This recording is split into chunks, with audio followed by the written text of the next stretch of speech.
To become a Daytona 200 champion, you must run flat out for 200 miles. Man, this is tight. He is coming with a head of steam like nobody else, man. Time your pit stop to perfection. This is a critical pit stop. Hits his marks absolutely perfect. Watch the rear tire being changed. He's back on the bike. Bike's fired up, and he's on his way. And take huge chances. The young man's coming down the inside. This is going to get hairy down here. Wow. This is it. Leaving nothing on the table right now. Everybody's throwing everything they got at this thing. Predict the unpredictable. What was once an endurance race is now a high-speed brawl. This is an outright sprint race. It's 200 miles, but it's flat out all the way. The field is set for the toughest race of the season.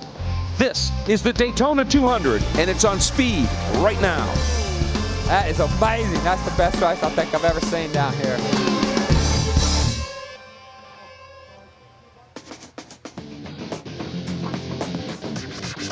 Any race at Daytona is significant, but in the world of motorcycle racing, none is bigger than the Daytona 200. Welcome to one of the world's great motorcycle endurance classics, the 72nd running of the Daytona 200. Hi everybody, I'm Greg Creamer, and I'm delighted to be joined by five-time winner of this race, Scott Russell. And Scott, clearly you have an understanding of the significance of this. It's not just though significant for the rider himself. Well, yeah, I mean, this is the biggest race we have in our series right here, and it used to be more of an international flavored race. We used to get a lot more riders coming over here vying for this thing, but as an American rider, it doesn't really matter who you are. You want to win one, you want to win Daytona. It's important for the manufacturers, it's important for other teams, everybody to take momentum into the next round, and the manufacturers, they get a lot of press off just this one win, so it's a real big deal. And of course, it's a very unique event unto itself in terms of the overall schedule. Let's show you what the format is going to be. We're going to be enjoying today. First of all, 57 laps. That's 200 miles. The pit window, 17 to 21 laps. 2 pit stops anticipated. You have to change the rear tire. The most you can run on that rear tire is 40 laps. So at some point, you're going to have to make the change. DISALVO running the full second half of the race last year, or a couple years ago, on that one tire. You can do it, but of course, it is going to be fairly intricate to make that unfold. Now, let's take a look at how intense this can be on the high banks of Daytona. We go back to the race last year, and it was nothing short of spectacular. Well, it is, and when you get these many guys on a 600 that can run this pace, it makes for exciting finishes right here, and you can just see them fighting to get in a position where they can draft by someone at the line right now. The number 9 made a big charge to get back to this front, but that Joey PASCARELLA down on the inside on the silver Yamaha was able to hold them off as they made that run to the finish line, and I expect we're going to see a lot of that today. Now that's what happens up on the track, and the racing is ferocious to be sure, but oftentimes this race can be decided in the pit stops. This is the only race in the season that will actually run pit stops in this one, and if you get it right, it's huge. If you get it wrong, it can be catastrophic. And what we want to do, Scott, is we want to show you guys out there what can happen when you get it wrong. You need to execute, and things can happen. Well, you can see here that WESTBY making his pit stop last year, and if everything doesn't go right, as you can see the front wheel getting hung up just for that split second, this is going to cost DANE a lot of time, and that's the difference between this race. We have 2 pit stops, so unlike any of the other races that we do, and the crew's got to be on their game, and they had an issue here with the front brake pads. Once they finally found that front wheel to get back in, WESTBY made a big run to catch back up to the field, but pretty much his race was over right there in the pits. Yep, now Martin Cardenas last year's champion in the series, this is a good stop. Well, it's got to be clean. These teams, they're not used to really doing pit stops. Like I said, this is the only race out of the series we do this. They do practice all leading up into this race, but I mean, sometimes it can go wrong. Sometimes it goes perfect just like this, and that's what you want. It's so important that the crew's able to do their job as well as the rider in this race. For the rider standing there, it seems an eternity, but if you get it right, it should be right around, what, about 15 seconds? That's right, or less. All right, now we've talked about the track. This is a unique beast among the championship as well. A lot of things are done individually for this venue. Let's take a look at this track. We've got an onboard lap, and Scott Russell, you've done this many times. Oh, I have. We're going from 6th gear across the tri-oval start-finish line right here, and this is a big area right here. You're going to see a lot of action, a good place to pass. And you got to get off this bike off the edge of the tire And it's so hard because it's such a long duration corner. And then you want to straighten the bike up through this, what they call turn 2. It's an SS. And you just got to go from curb to curb. And then you come to this east horseshoe, which has changed over the years. The radius now is a lot tighter. It's more pointed at an apex. So it makes it difficult. The riders have to go across the seam going in and across the seam coming out. Then they're going to make their way back over to the right side of the track from one of the fastest sweeping corners on the racetrack. That kink in the infield really can separate a lot of riders. And if you do it right, you end up down low here. You want to kind of run the bike in and make a triangulate this corner somewhat. You can see him drift out, and he'll double apex that, get the bike off the edge of the tire again, because the Dunlop tires here don't have as much grip as a standard racetrack would offer. So here we go, turn 6. To me, this is the second most important corner on the racetrack. Getting the good drive up toward the wall, letting the bike drift right up to the Daytona sign right there, grabbing gears as you run around high on this Daytona banking. About 3/4 of the way around, you're going to dive down, as you see right here, and get some sort of a slingshot effect. Then the track will start to flatten out again. You make your way up to that wall as you prepare to brake for this chicane or a bus stop down off the back straightaway. A lot of action's going to be in here. This has been a real touchy spot all weekend. We'll touch on that in a minute. Drive out of here. This is the #1 corner on the racetrack to me. Good drive out of there. Give yourself a great shot to get a good run, and it means terminal speed on the other end. If you don't get out of that chicane well, then you've really shot yourself in the foot and taken away maybe any chance you had of winning the race.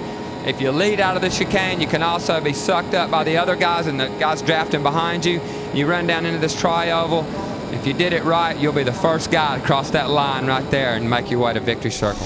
Terminal speed somewhere a little north of 175 miles an hour, so it could be quick. You talked about the chicane. You said it was a problematic area, and it was, particularly early in the weekend. A new tire compound being run here, and cool temperatures created some serious issues. It has, Greg. You touched on that exactly. I mean, I've never in my life seen as many accidents as we've had this weekend in that area of track. You know, over the off season, you got birds bedding down out there on the track, sand blowing around. Lots of guys going off, lots of money spending that chicane this weekend, and now the temperatures today are up. Hopefully we won't see this kind of carnage throughout the 200 that we've seen leading up to it. Yeah, as you said, it was costly. The track crews out trying to suss up. Some of the guys going down, taking little divots out of the pavement. So the track crews have been busy working on that. But as you pointed out today, much better weather. Everything should be good. This was a biggie here as well. Well, that corner, let's remind ourselves, that doesn't get used very often. Yeah. It gets used in the 24-hour, the Rolex car race, and now we use it again. Other than that, that turn's not ever used on this racetrack, so it's always a bit dodgy. As you can see, things are starting to get busy as we're getting close. The bikes are out on their installation lap. They'll come around, take their spot on the grid. When we come back, we'll learn about some of the new riders and some of the returning champions. Stay with us.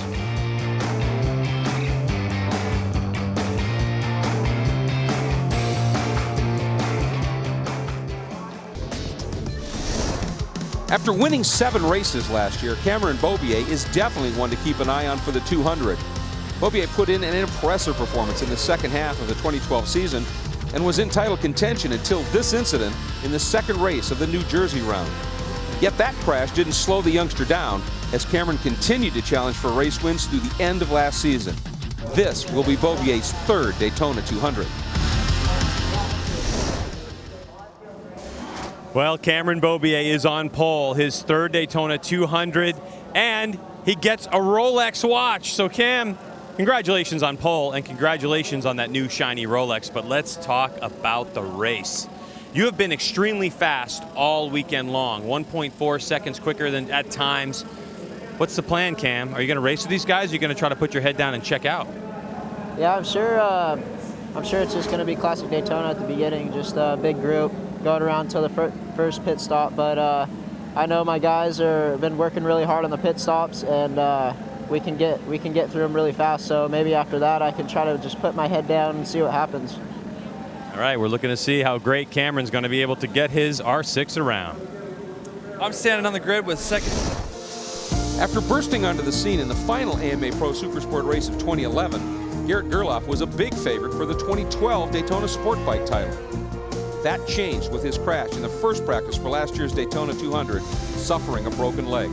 Gerloff returns with the Yes Graves Yamaha team for his 2nd attempt at the 200. Last year, Garrett Gerloff was set to make his Daytona 200 debut, and as we've just heard, he had a big accident. Garrett, this year, you're kind of the quiet one here. Your teammate's taking a lot of the spotlight, but I have a feeling you might have something for these guys during the race. How do you feel going into your first Daytona 200? Yeah, I feel really good, actually, pretty calm. And I know I have something for Cameron because I've been faster around here before. So if I can just stay with the lead group, get a good pit stop, and get away with Cameron or whoever, I think it's going to go really good. So we'll throw it back to Greg, Bobby Fong. Third place on the grid, Bobby Fong. Well, Bobby, new team for you, and everything seems to be clicking. Tell me, what are you thinking for the race? Yeah, my Motorsports Yamaha R6 is working great all weekend, and I'm just going to go out there and conserve my energy and stay with the front group and let everything get situated at the end. But I believe my Motorsports Yamaha has the power to get it done this evening. Bobby Fong trying to be relaxed. Now, outside of row number 1 is the old number 98, Jake Zemke, back on a Ducati. Jake, having won the Daytona 200, set on pole before. Jake, you guys had a great qualifying effort for a fill-in ride. What do you think your chances are today? Yeah, we're looking strong. Unfortunately, Garrett Willis got hurt 2 weeks ago, and I'm here today. But the crew has put together a great motorcycle, and we're able to put it up on the front row. And actually, this morning found a little issue that probably hampered us in qualifying. So I'm confident we'll be there in the race. As with the 200, it's probably going to come down to the pit stop. So the guys have been working hard, and I think we should be good. All right, we're looking forward to that. Now let's go over to Jason, who has more on the number 5 bike. Supposed to be Dane Westby on this number 5 bike, but they've brought in versatile Steve Rapp. Steve, you've ridden so many bikes over the years, and when Dane got hurt, your phone rang, and you were down here waiting for something that could possibly happen after obviously riding a different class going into the weekend. How's the Honda feel so far? Yeah, it's been great. Really happy to step in for Dane. I know he's okay. He's upset he can't ride, but looking forward to do the best. The bike's great. I like the Honda, and really want to thank John Ulrich and Chris and GEICO and all those guys for putting me in here. Back to Greg and Scott. All right, thanks very much, Jason. And yeah, it's a tough development for what happened to put Rapp on the bike. Yeah, Dane Westby, he was going really good right out of the gate. The first time on the Honda here, he was very excited about 200 and had an off, and ended up damaging himself inside. They won't clear him to run, and hopefully Jason will be able to catch up with him down on pit road later, and we'll hear it straight from firsthand from him himself. Absolutely, and what good fortune for the team to have a rider of Steve Rapp's credentials to be able to step in and carry it hopefully to the front. We've got a lot more to bring you, a lot more on some of these riders when we come back to Daytona.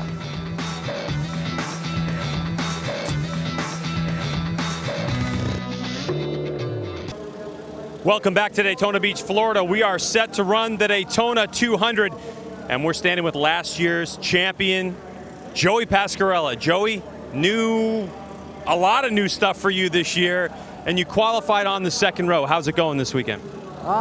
Started off a little rough, but now it's getting a little better. Started 7th, so that's not too bad.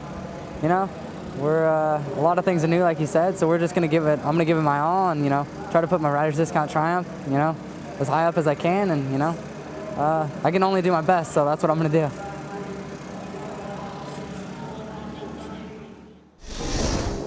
Elena made history at Sonoma in 2010 as the first female to win an AMA Pro Road race.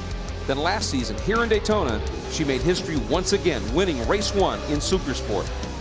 Elena now moves into the Daytona SportBike Championship, and after parting with Suzuki, she will pilot a Triumph in her first Daytona 200.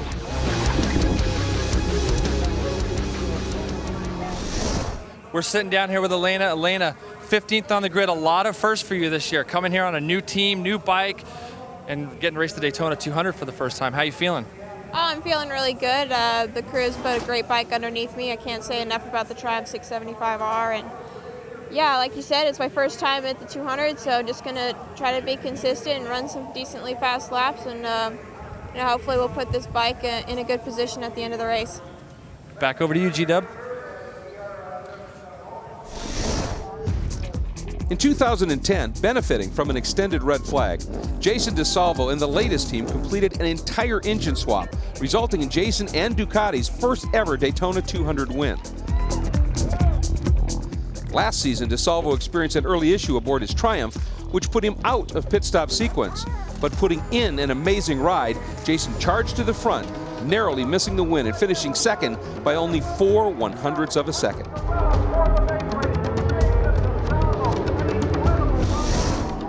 For Jason DISALVO, not his best qualifying effort on row number 4. The team citing bad fuel map. They didn't load it in properly.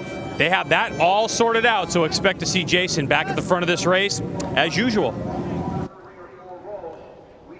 All right, thanks very much, and we're going to step away for just a minute. We will be right back to Daytona to get the legendary 70-second running of the Daytona 200 underway. Stay with us.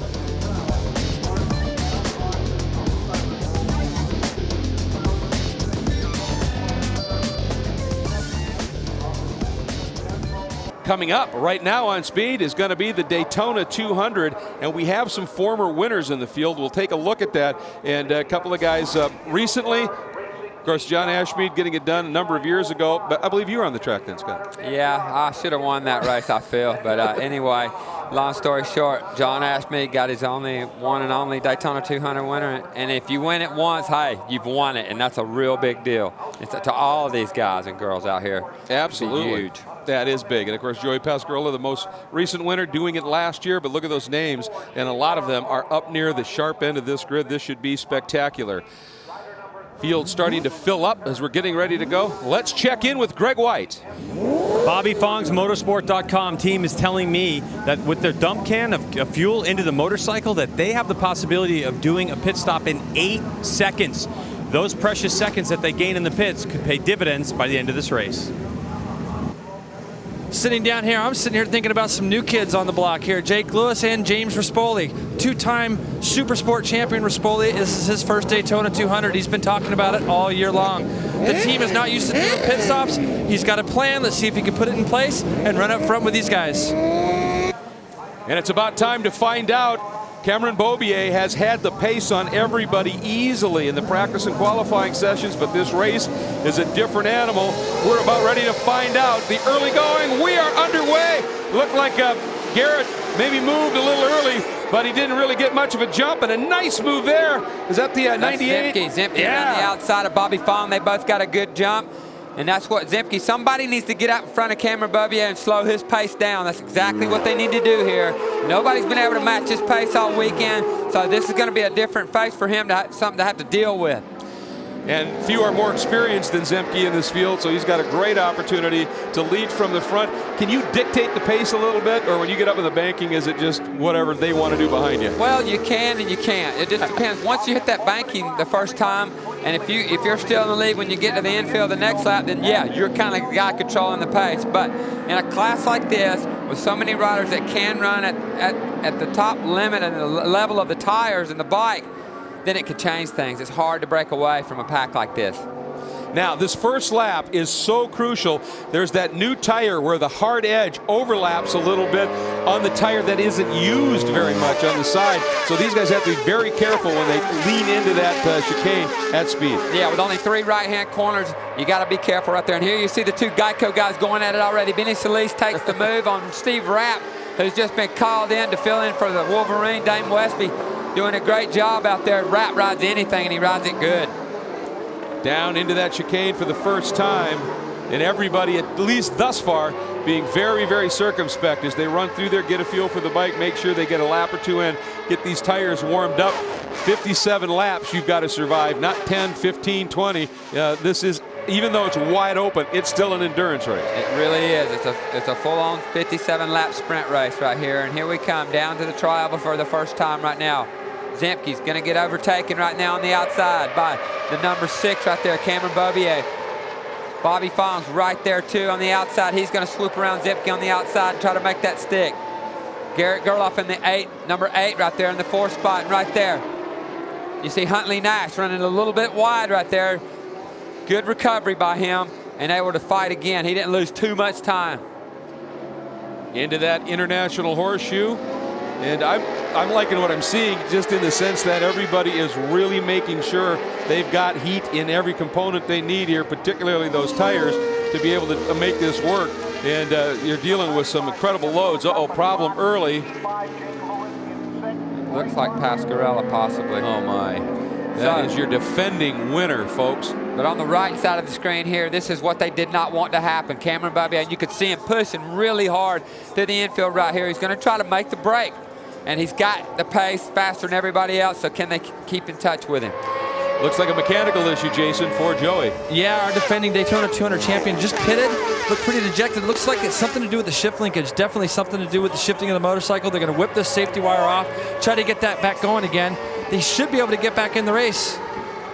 Yeah, I'm just having a look here again, guys. Definitely something snapped off at the bottom of that bike. Boy, the problem is you just don't want to go down a lap. That's so tough to deal with here. Watching this field as they come through. Good scrap here. That pack of bikes up and out of the chicane into the NASCAR 3 and 4, leading into the tri-oval. Watching for the draft.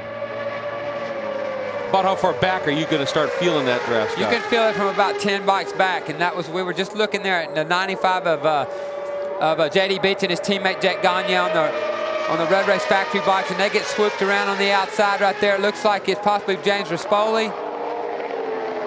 Number 43, Rispoli, indeed. And just checking that draft out, seeing what he's got there.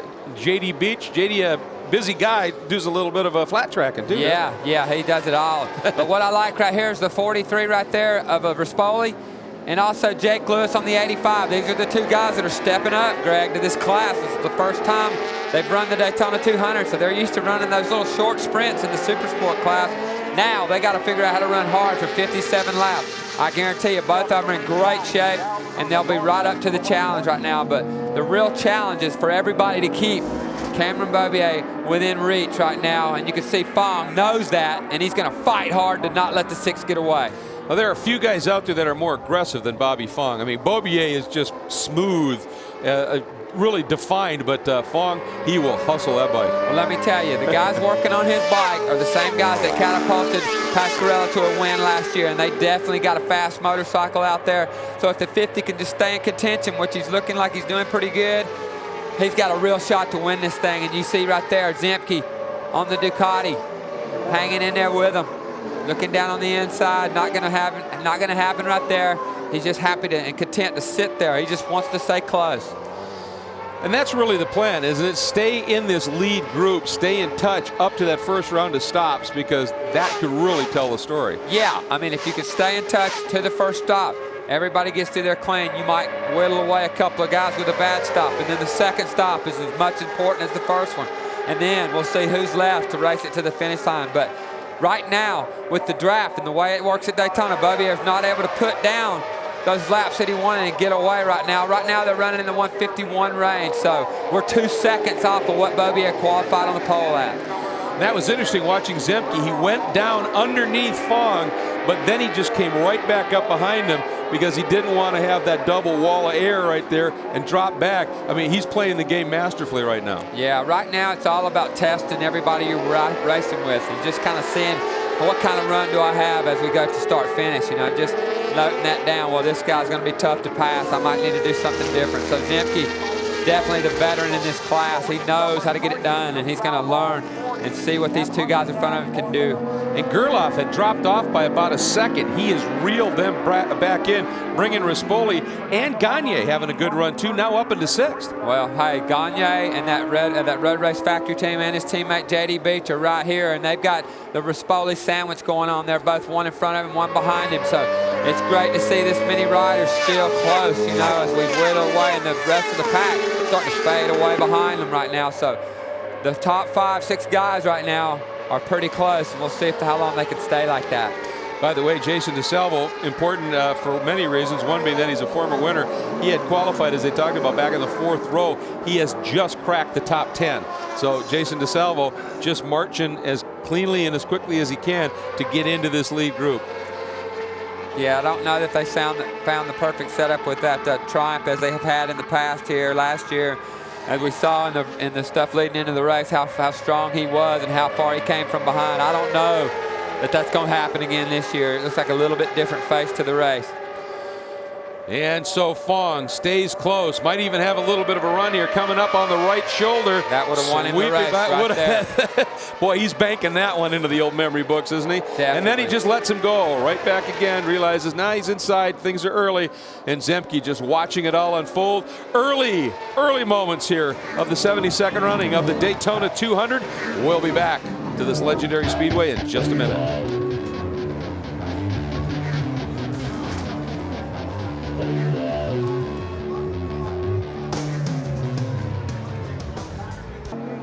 Welcome back, everybody. No change in that front order since we left you.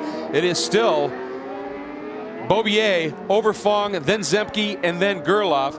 And if you're looking on scoring online somewhere, it shows Fong leading. He did at the stripe, but then Beaubier got right back by him down into turn 1. Good little scrap unfolding right there. Watching Benny Solis, everybody was thinking was going to be a serious contender this year. And that's Huntley Nash leading that pack, Solis, and that's DISALVO right there behind him. So they got their own little battle going. Then up front, just a little bit in front of them, you can see Jake Lewis has kind of got dropped off that lead pack right now. Speaking of the lead pack, we've got a break. The top 4 have opened that margin up just a little bit again. And behind Gerloff, there you see the number 95 of JD Beach has got around Rispoli, but their little bit of cut and thrust battling is what's probably caused that little bit of a break. Could be, but they're doing good. They're not that far back from this lead group, so if they can still try not to battle too hard when they get to the corners, if they keep drafting by each other, they may be able to pull back up on this group. And there's Gagne making a move on his teammate down the inside. And this 4-bike got wide right there. That's going to help those 3 behind and possibly close that gap. And it was Fong that led at the line, but now Zemke slots down and picks up the point. Fong into second, just that quick. Beaubier back to third, and his teammate now right behind him is Gerloff. Then that little bit of a break, you see Rispoli got back around Beach. And that's really key for those guys. If a guy gets a run, let him go tuck in. Don't sit there and battle with him. Run these guys down. That's right. They start battling when they get to the braking zone. That's what tends to slow people down. And you can see Rispoli's leading that Road Race Factory team toward that front group. He's doing a great job in his first Daytona 200 right now. The kid trains like no other, and you know he's in great shape, so 57 laps for him will be no problem. Now, these guys, when they come down that front straight on the tri-oval, pit lane is way off to the inside on their left. Where are they getting their signboards? Well, they're getting their signboards in that infield straightaway, Greg, is where they would typically set them up, and gives those riders time to come out of that international horseshoe, grab a couple of gears, take a look over to the left before they get down to that fast kink in the infield. And they'll monitor that throughout the race. Good news, although way back, the 52 of Joey Pascarella is back on course. So whatever the problem was, hopefully they got it resolved. Of course, he's going to be a few laps down. And obviously not the run he had last year. And this kind of thing, these guys fanning out. Look at the 3 behind them. They caught them. So it's about to be a 7-bike freight train here for the lead. And that's what we want to see here at Daytona. This class always puts out good racing. And really, I think right now, Beaubier's decided, look, I can't run those lap times I did in qualifying, or he's not trying that hard yet. So he's probably content just to run with the pack, and we'll see after that first stop if he makes a move. Look at that run Gerloff got. When those guys got side by side, Gerloff, it was like he just found an 8th gear and launched, got down to the inside. But look at that. Exactly what you're talking about. Those guys are 4 abreast.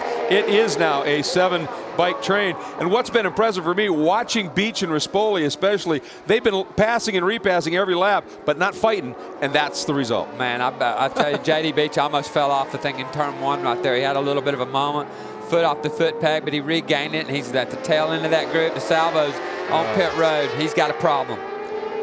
Boy, he had a strong run moving up going, and now that is going to go away. And this is way early. You know, when he had his problem a couple of years ago, you know, he was in that window when he made it with 1 more stop with that red flag help, obviously. Not happening here. No, they shut the motor off. Let's get down to Jason Pridmore. We're What's sitting up? here, guys. It looks terminal. They've just, Jason DISALVO came down pit lane, said the bike was not running. Also, it looks like one of his teammates has come in. I'm just following this story right now. DISALVO's having another look at something. Gary Medley, crew chief of this team, is having a look over something. But when Jason came down pit lane, his bike was absolutely dead. It looks like they're trying to start it up right now, but it looks like it could be terminal.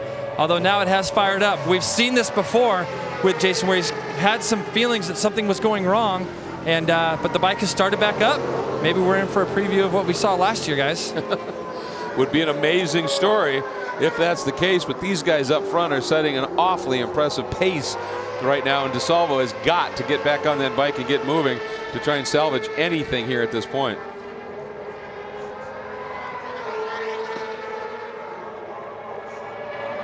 Boy, really working at it down inside there. Well, let's see. Looks like he's gonna get back on as we watch this group unfolding here. Great stuff. Zemke back into the lead. Fong second. Beaubier third. Gerloff and Rispoli actually had Gerloff at the line, so this is well and truly now a pack at the front. Definitely. You see JD Beach fell off the back of that pack a little bit as they came across start finish, but this will allow him going through the infield to catch back up. Salvo remounted on that Triumph. Number 40 going to go back out and try it again, but now he's a lap down. His race is pretty much over. Yeah, it's miracle time for Jason if he's going to get anything. Tell you that the guy working on that bike with bare hands down in there in that engine compartment, that's some tough hands. It looked like he was fiddling around over there by the shifter or something. I don't know what was going on, but nevertheless, they got the thing rolling again, and he could get back out there. Maybe he can salvage some points, and that's kind of what you got to do at this point. But I'm impressed with Jake Zemke and this Duckshot Ducati. These guys are really going well on this thing. And as we're watching that man, Zemke lead away, let's get back down to Jason Pridmore. Other problems in the Triumph camp. I'm sitting down here with Kenny Riedman. Kenny, I looked down pit lane, saw both you and Jason coming down the pits. What's going on? Unfortunately, off the start, I burnt out my clutch a little bit. As I was on the track, I was trying to dial it out, get some more slack in that clutch, and it just didn't seem to help out. Only made it around, I think, 2 or 3 laps, and it just kept getting worse and worse to the point where I couldn't even circulate the track and had to pull in. Sometimes we run these big, tall gears here, and we don't even think about the start, do we, Scott? And then all of a sudden now we can't get the bike off the line. We use a little bit more clutch than we need to, and it heats the thing up. And I've seen so many races finish here in pit lane because of clutches. It happens. We have seen a lot of that.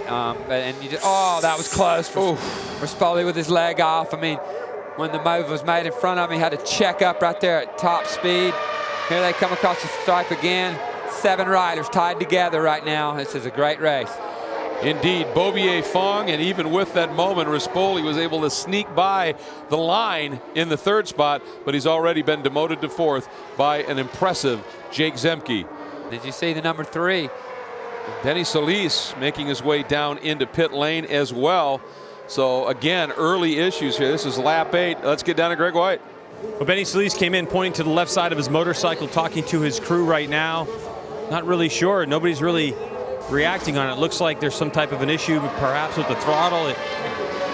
Riders, when they discuss things, they always use a lot of body language. So it looks like Benny is pretty dejected at this point.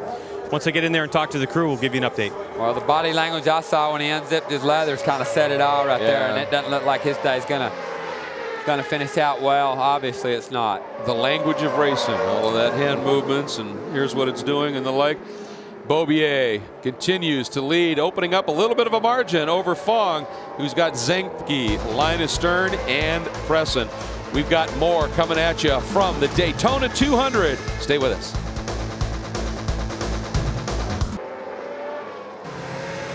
Tomorrow, tune into The Hub as we sift through the drama and the excitement for Bristol. Plus, get a perspective from behind the wheel as Greg Biffle stops by for a chat. Don't miss NASCAR Race Hub tomorrow, 6 p.m. Eastern, only on Speed.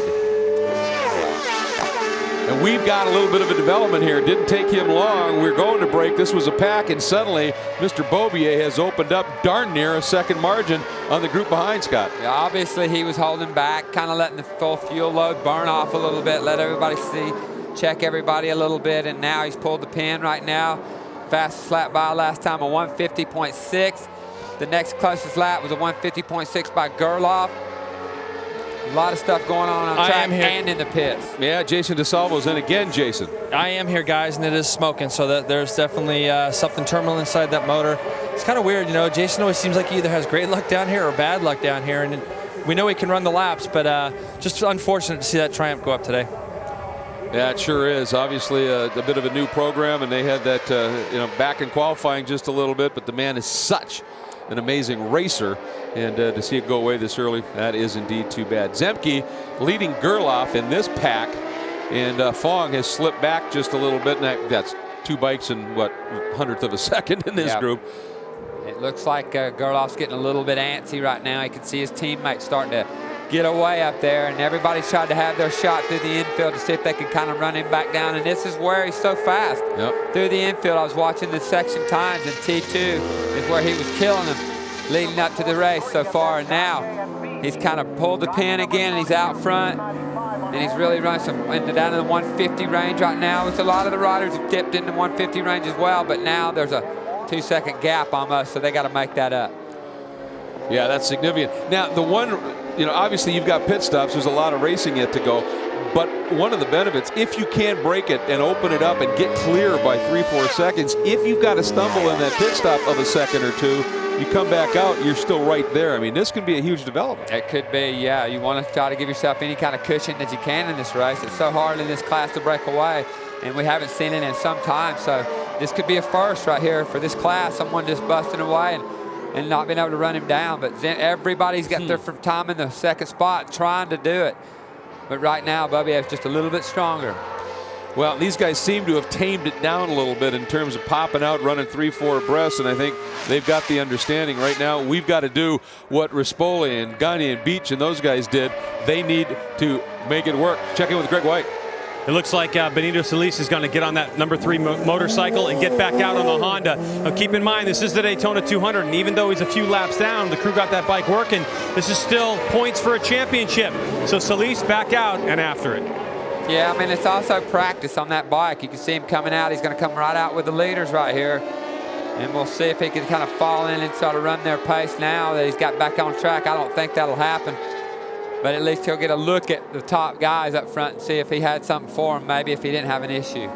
So it's a good, now it's a good extended test session where you could still earn some points toward a championship. You're making lemonade from lemons is what you're doing. Exactly. You're just trying to get used to the bike, your new bike, your new team at this point for him. So his day's pretty much over as far as any good results are going to be.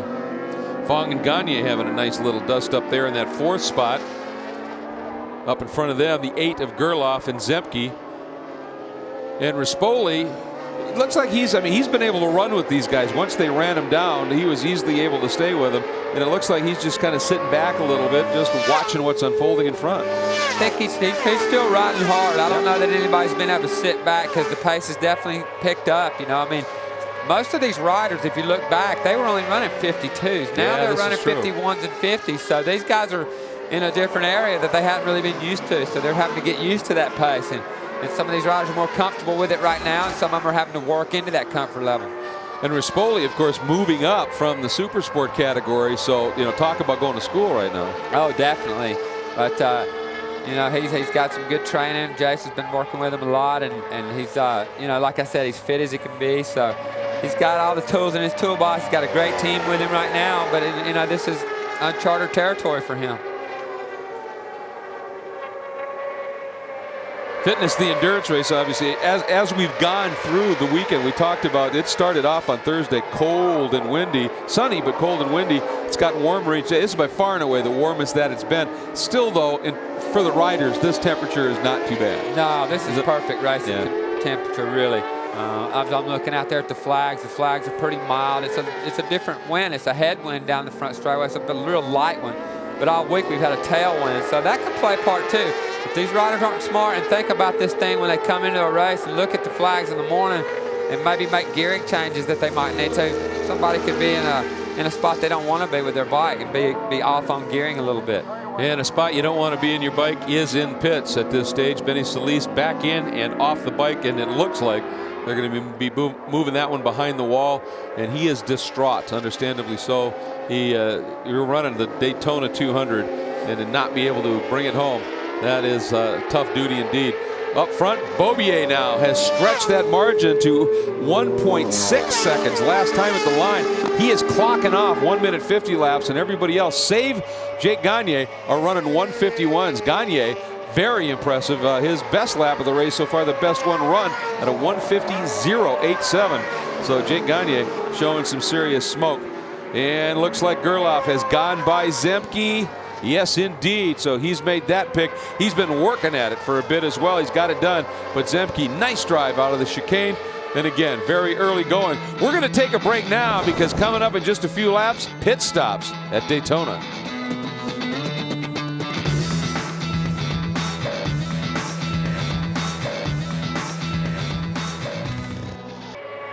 Back at Daytona International Speedway, the Daytona 200 well and truly underway. As a matter of fact, we are getting close to pit stop windows. I couldn't pick the number up there, but problems down in pit lane once again. Jake Lewis. Jason? Sitting down here right now with 2012 East Coast Supersport champion and first-time Daytona 200 runner Jake Lewis. He just came pulling down pit lane. They're having a discussion right now. I don't see anything physically wrong with the motorcycle. Nobody's thrashing on it. Nobody's working on it. So maybe we can get a word in with these guys as soon as they break from their little team briefing here. Something is definitely going on. We'll have to have a look. Garrett Gerloff is now coming down pit lane also. All right, it has begun. Pit stops. We're in that window, about 17 to 21. Everybody estimates normally is where that pit stop window is going to be. And here he comes, the number 8 of Gerloff, down into pit lane. Stops on his marks. That was precise. This is so far right now, guys. This is a perfect pit stop. Wheels are out, wheels are in. Garrett's very, very calm, just like we've been talking about. Got to be calm during these pit stops. The gas is in, and he's on his way, boys. That was a fast pit stop. And just an update, Jake Lewis, his bike is being pushed behind pit wall. Wow, that was beautifully executed. That's exactly what you want to see. And that was incredibly well done. Sad to hear about Lewis. Obviously coming up from the Supersport ranks and looking to do well. Basically, didn't he take over the seat that Bobby Fong had last year? That's right. Yeah. So good opportunity at Mean Motorsports Yamaha. There's Steve Rapp. Well, you saw a perfect pit stop by the Yamaha Extended program, the Graves crew. They are a top-notch team out here. It doesn't get any better than that. Those guys have been practicing that stuff, and it paid off. You had a rider come in calm, hit his marks. Everybody did their job. And he was able to get back on the bike. It looked just perfect. So, well, you really said something there that can establish the tenor, the tone of a pit stop. The rider came in calm. Right. I mean, that's it. You know, I mean, you can't get too excited. You just got to come in, get off the bike, and at that point, it's the crew's job to remain calm as well. So as they get in a hurry, with that team, they know what it takes to win this thing, and they know how to get these pit stops done in a timely manner, and that's exactly what you saw there. Watching the scrap a little bit further down in the pack. Jason? Yeah, you know, Scott, just listening to what you say there, someone with as much experience as you, Beaubier, as Cameron Beaubier starts coming down towards me, I've definitely noticed that as a rider, if you come in calm, your crew has a tendency to stay calm. And boy, Garrett came in smooth as silk. Now we're going to watch his teammate. This is where one little bobble after Garrett Gerloff's crew got him out of here so quick. This is what can cause problems during this Daytona 200. Cameron brings the bike in nice and smooth. The crew goes to work. So far, so good. Looks just as good as the last pit stop that they just got done running with Garrett Gerloff. Gas is in. Cameron's on the bike. Boy, these guys got these pit stops down as Joey Pascarella is back in the pits. Yes, they can. These guys get it done. Super smooth. Both of them were just superb. Here we go. Pascarella, he's definitely having issues today. Bike goes out. There's no hurry here. He's probably done for the day right there from the looks of things. Yeah, you can see that look. He just kind of looked up and went, oh, geez. All right, we also hear that the number 5 of Rapp filling in here for the injured Dane Westby is bringing that GEICO Honda down pit lane. Here comes Steve Rapp, the fill-in rider. Only got laps in this motorcycle yesterday. And the team, Steve looks very calm. He's won the Daytona 200 before. He gets a little drink. The team working to get the rear end of the motorcycle. So it's rear tire only and fuel going in for the 5. So Steve Rapp back on the bike. Once he gets it started, he is off and back on the racetrack. That looked to be a very well executed stop, and this was a team, remember, last year struggled with that front tire change, and they elected to just do the rear. They thinking back? I knew they were thinking about that because I was talking to them before the weekend, and they were worried about that. They didn't want that to happen to Westby, and Westby's out of the race, but obviously they don't want it to happen to Rapp, so they're lessening their chances of that happening to them again. The Dunlop front tire is capable of going the whole race. So we'll wait and see on that next round of pit stops if they decide to try to change that. You know, only if the rider probably tells them he doesn't feel good with the front, they'll probably change it at that point. Boy, it looked like Zeppi was going to run down, go over that double line, and come on in, and he is elected to stay out for one more lap. So he is now working lap number 19, and a lot of others have come in on 17 and 18. So Zemke is out, but Fong and Gagne are coming down pit lane as well as we're watching the 98 of Zemke. Let's check in again. Greg White. 8-second pit stop is what the crew said. So Bobby Fong, they're going front tire and rear tire. Bobby tries to take a quick drink. Not only a drink, but he took part of what we call a gel. So Bobby is back out on the racetrack. Very interesting. First time I've seen that happen. And Jake Gagne goes out right behind him. So a good stop for the Road Race Factory crew as well. Wow, that was a quick stop for Fong. He wasn't even really ready to get back on the bike quick enough. They were ahead of the rider that time. And Perry and those guys are doing a great job down there with those pit stops for Fong. So he's got to kind of speed up his program if they're going to be that quick next time. Bobby could have been back on the bike just a split second earlier, I thought. I was doing just a very rough count at that, and I had that about 12 seconds. That's quick. Not bad for a first stop, and get that under their belt. Now the crew can kind of take a sigh of relief. Okay, we got through that first one. Just like the rider, we got to the first pit stop, and here we go, Elena Myers with her new Troy Lee helmet coming down pit road. Elena is in. Yeah, so far, guys, Elena came cruising in here. Doesn't look like it's in a hurry. This might be unscheduled. I can't tell. She didn't jump off the bike the way I thought she'd jump off the bike. A little bit slower pit stop than we saw with the Yamaha guys. She's grabbing a drink right now. This is her first Daytona 200. She said she's going to go out there and be consistent and circulate. They're having a problem getting the fuel in the bike. They got it full now. And they're having a little bit of problem still. If you look here, having some trouble getting that rear wheel in. They got her. Oh, and she's headed back out, guys.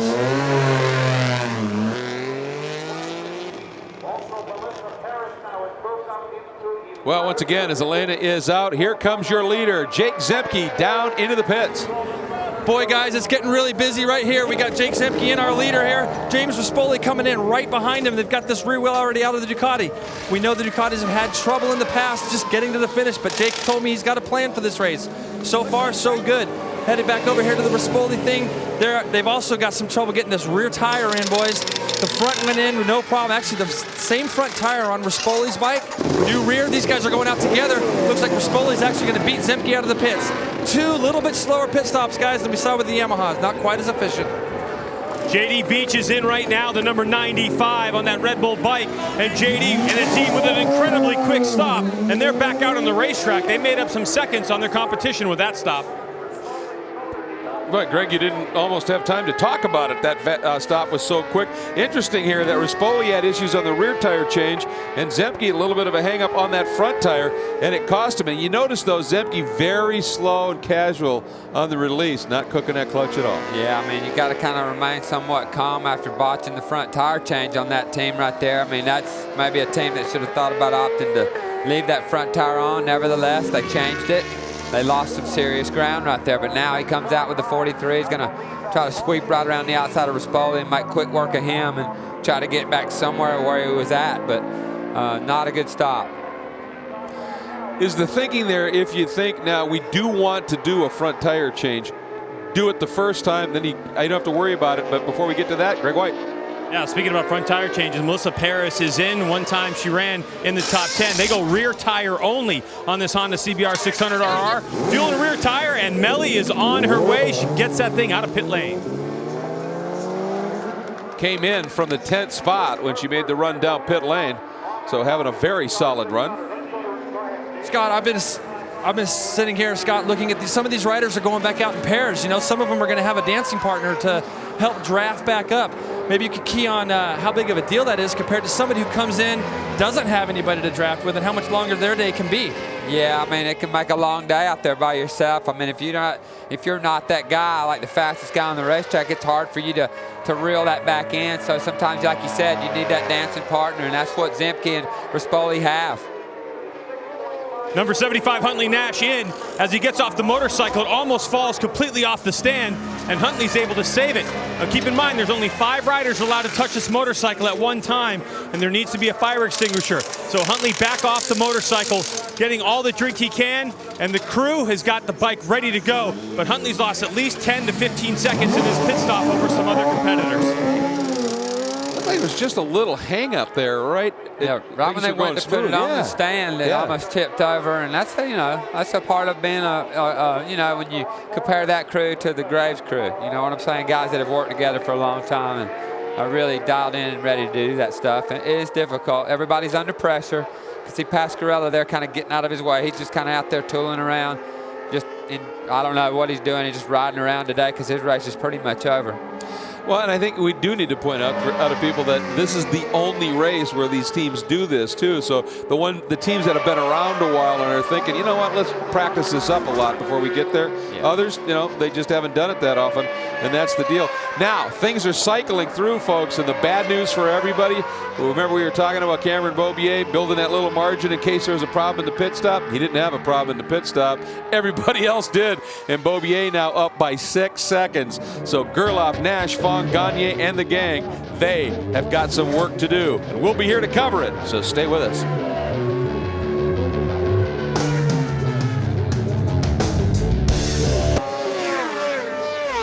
As we get back to the Daytona 200, Mr. Beaubier has just turned his fastest lap of the race, a 1:50.529. That margin now up to almost 8 seconds. This man is in control. He is. He just like you said, he just kind of cruised around now. He's got some traffic. That's Elena Myers and Melissa Paris that he's coming up on right there. He's going to lay back and get them on the exit of the chicane. No big deal. By the way, that number 41, I wanted to mention Luke Mossy, who's out there, British superbike rider, has come over and just said, I want to make a start. I guess his dad ran this race years ago, was a great rider as well, came over and ran it a couple of times, and Luke said, it's you know, something I've always wanted to do. He's going back to out of Britain and back to the British superbikes, but great to have him here. Wow, looking at that right there, you can see Melissa Paris's Honda's really fast, and Elena Myers is trying. It didn't look like it had the legs on that thing coming down the front straightaway, so she's struggling around out there. But nevertheless, still out there.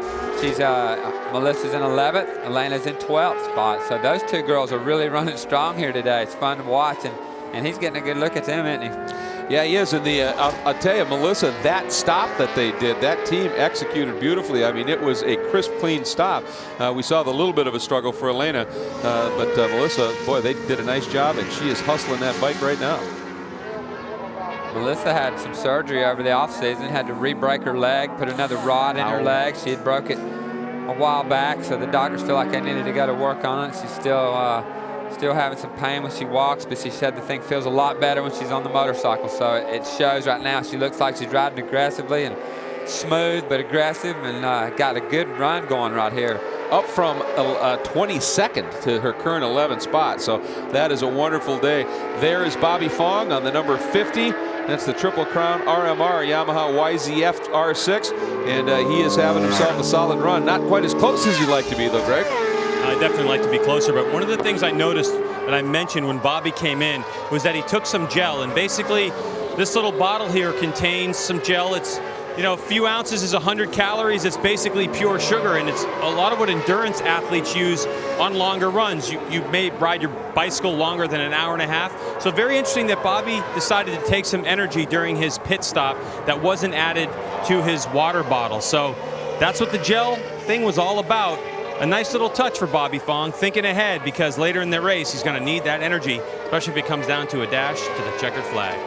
A little extra burst. Yeah, anything you can do to help yourself, if you feel like you need that, then that's a good way to go. A lot of cyclists use that stuff, and you know, it's good on the fly energy right there. I was going to say, that's you know something very interesting. It's not just the bikes that need fuel.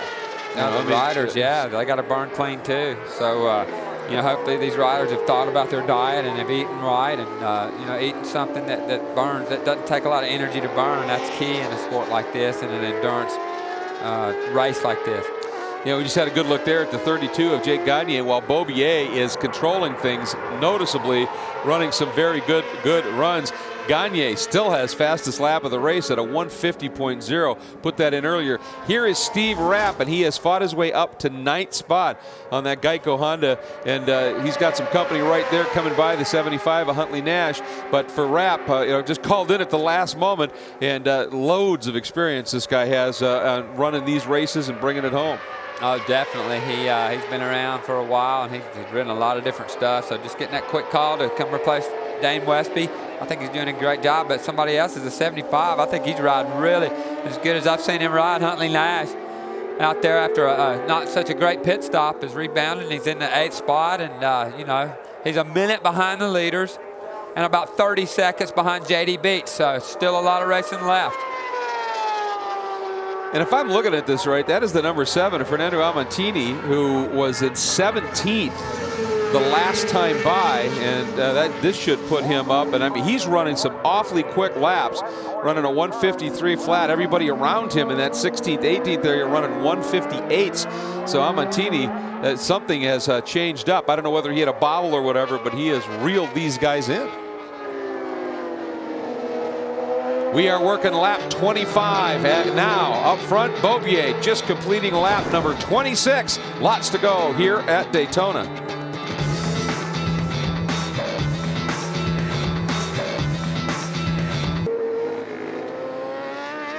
Good scrap going on right here. You're looking at the number 13, Paris, as she continues to hang on right now to the 11th spot. Got the 41 of Mossy intermix. I think he's down I think he's a lap or two. Yeah, he's not see him on the board. Yeah, he's not on the first page of the monitor. So it's the 21 right behind of Elena Myers, who actually is next in the queue, running in 12th right now. You know, I got to wonder, we were talking about at the break of Elena when she came into the pits. Didn't seem like any sense of urgency, and I just think she's like, she knows she can't win the race. So just stay calm and just kind of get some laps on this triumph. Obviously, they missed the setup. Something's not there. Yeah. You know, so it's kind of cool to see her, you know, like she's been around a while. You know, don't get in a big hurry and just kind of be calm. If you're not in it, you just take what it's going to give you. And she's just out there riding around right now. She can't get around Melissa Paris. Typically, she would probably be a little quicker than Melissa. Who knows? But right now, she can't seem to make it happen. Now, Melissa is riding a superb race right now. She really is doing a nice job. That pit stop for hers, I mean, it was great execution. Everything clicking off just beautifully. So she's having herself a superb day, as is this guy. Man, Cameron Beaubier and this YES Graves Yamaha, he now has himself up, but it's over 10 seconds right now. He's just clocking them. Well, we talked about it leading into the show, you know, and it wasn't hard to really pick this guy, to be honest with you. I mean, for me, I thought, you know, it's just real simple. You look at the lap times leading into the race, and, you know, everybody kind of got a false sense of what it might be in that first run when everybody was running around together, but he was just sitting with everybody and just letting them run with him. And he knew he had something in the bag and just waited a little bit longer than maybe we all expected him to pull it out and show it to him. But he's done it now, and that's the last thing they've seen of him. Now he's stretching that gap to 11.4 second lead over his teammate Garrett Gerloff, and he's got a nice little 9-second lead over Bobby Fong. So things have really stretched out. Zemke and Gagne are the only two really on track that mean anything. And wait, Rispoli and Beach, they're running together, but they're all 10, 15 seconds apart.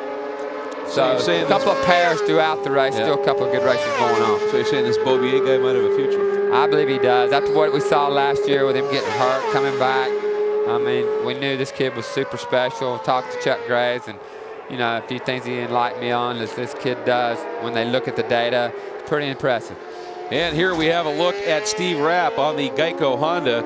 And Steve has brought it up now into the 8th spot, having a pretty solid run. But the guy who was supposed to be on it is down in the pits with Greg.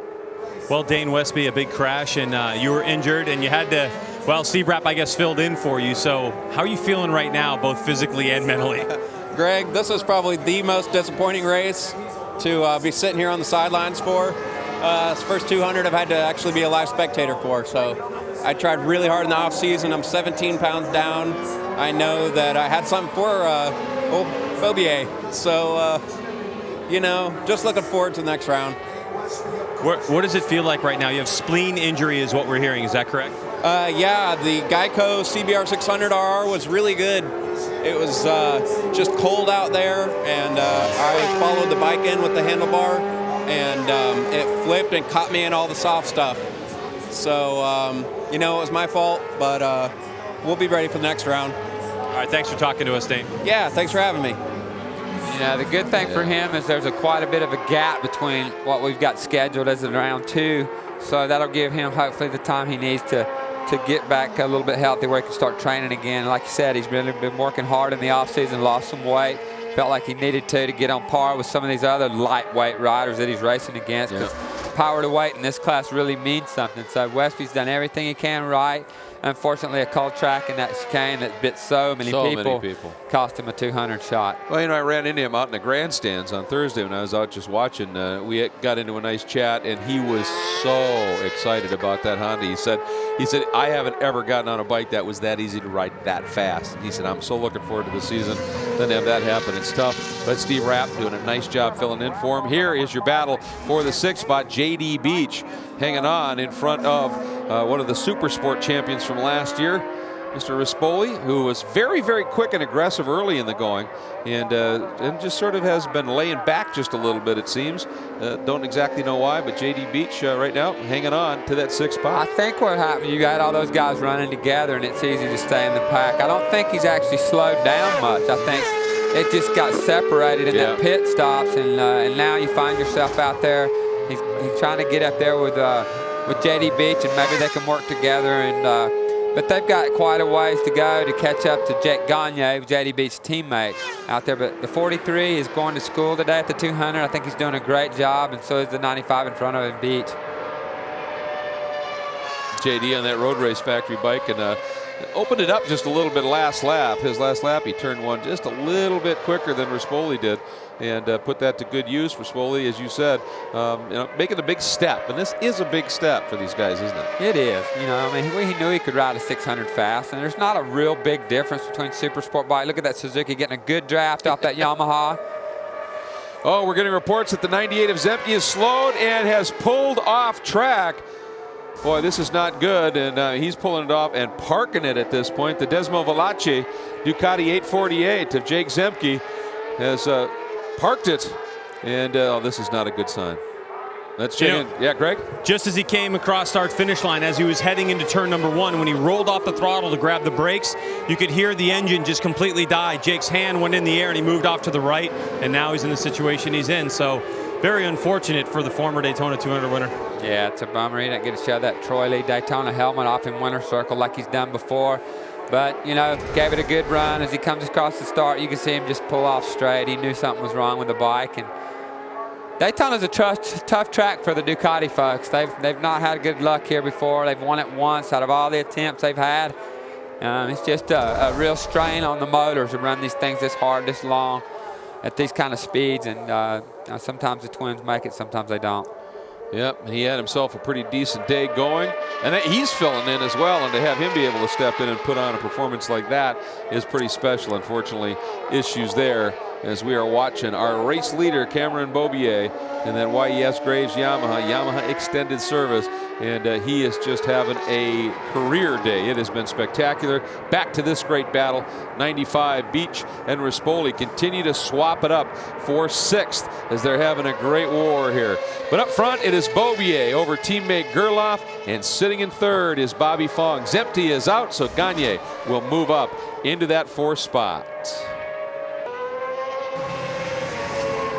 April 4th on Speed, Barrett-Jackson, the world's greatest collector car auction, sizzles in the Sunshine State. See the most amazing cars all in one place, and every one of them up for grabs. Barrett-Jackson at Palm Beach, magic. Exclusive live coverage begins April 4th at 2 Eastern, only on Speed. Speaking of magic, Beaubier. Wow. Yes. Over 13 seconds he's got in hand now. Yeah, well, we talked about, you know, some of these riders needing a dance partner. This guy doesn't need anybody to dance with. He's dancing with that thing right now on the track by himself, setting the pace. He set the pace all weekend leading up to the race. He knew what he had, knew what he could do.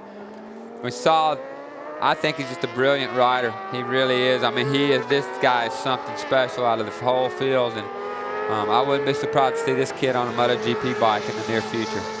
That good? Oh, yeah, no doubt. Yeah, he certainly seems it. His teammate, Gerloff, and remember at the top of the show, Gerloff said, I think I got something for him. I've been able to run in front of him here before, and I think Mr. Beaubier has answered fairly clearly that, well, find it. Well, I like the confidence of the kid. And, you know, after hurting himself here last year, it's been a total rebuild, you know, mentally and physically to get back to this point, you know, where we felt like coming into last year, he was the guy that's going to be the guy to beat.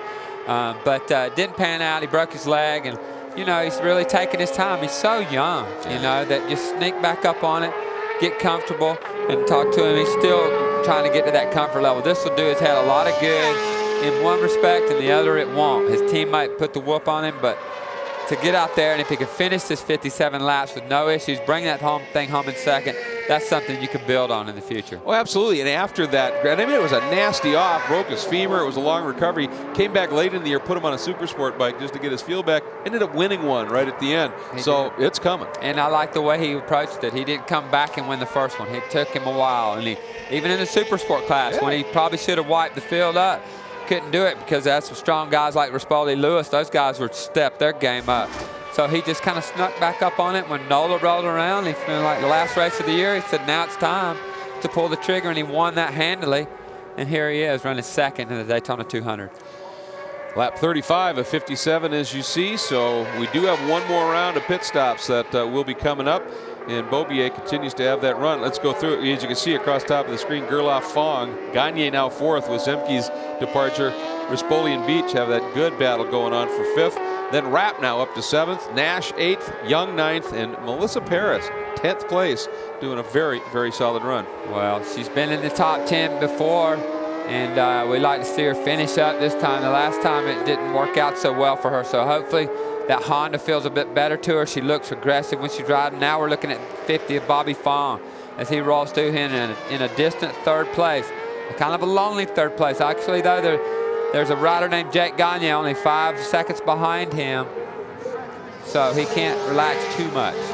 Not too much, and they've been running very similar times, so Gagne's got to pick it up if he wants to run down Fong, who this year running for Triple Crown RM Racecraft with that motorsport.com sponsorship on this Yamaha, and he's one of those guys that he just loves this new program and this new bike, and he always rides super hard and super aggressive and very quick. Yeah, I'll tell you, that Triple Crown outfit with joint forces with Richie Morris Racing, and they've got a lot of riders out here this weekend in a lot of different classes, and they've had some great success already. So here we go again with Bobby Fong out there rolling around in the top 3 spot. We know they're good in the pits, so we're going to keep a monitor on that when they come in for that second and final pit stop. That could be the crucial, and that can change a lot of things, as we've seen already how it's separated the field.